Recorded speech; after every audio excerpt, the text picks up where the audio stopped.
Global tally for the COVID-19 cases has doubled in the last 2 weeks, surpassing 200,000 today, as more confirmed cases continue to be registered outside of China than inside China, the original epicenter of the outbreak.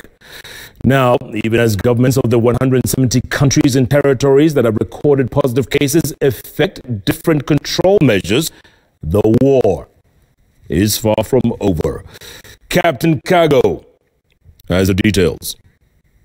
The coronavirus pandemic has colored the global outlook in unusual shades as a combination of behavioral tech, wit, technology and government policies and directives take center stage in combating the menace. In the United States of America, the first phase of clinical trials for a potential COVID-19 vaccine has begun in Seattle, Washington, with 4 volunteer adults receiving a dose of experimental vaccine. The trial coming at a point where all 50 states of America reported a case of the novel coronavirus, with West Virginia being the most recent state. And as the death toll passes 100 in the United States, the Trump administration is exploring ways to send money directly to Americans, possibly within the next 2 weeks, to avoid an economic crumble. Across continental borders, European leaders agreed on Tuesday to close the European Union external borders for 30 days in a new effort to slow the spread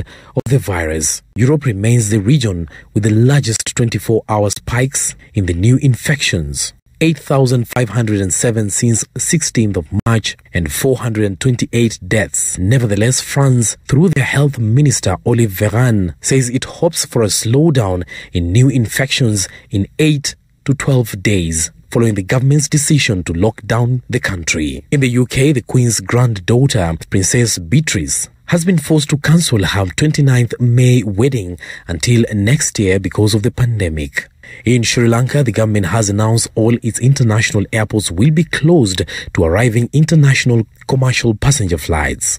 And in Chile, the president has declared a 90-day state of emergency to curb spread of the coronavirus in the country. Closer home, Burkina Faso has joined the list of African countries to have recorded a coronavirus-related death after 62-year-old Rose Marie Compaoré, who was the vice president of the parliament, succumbed.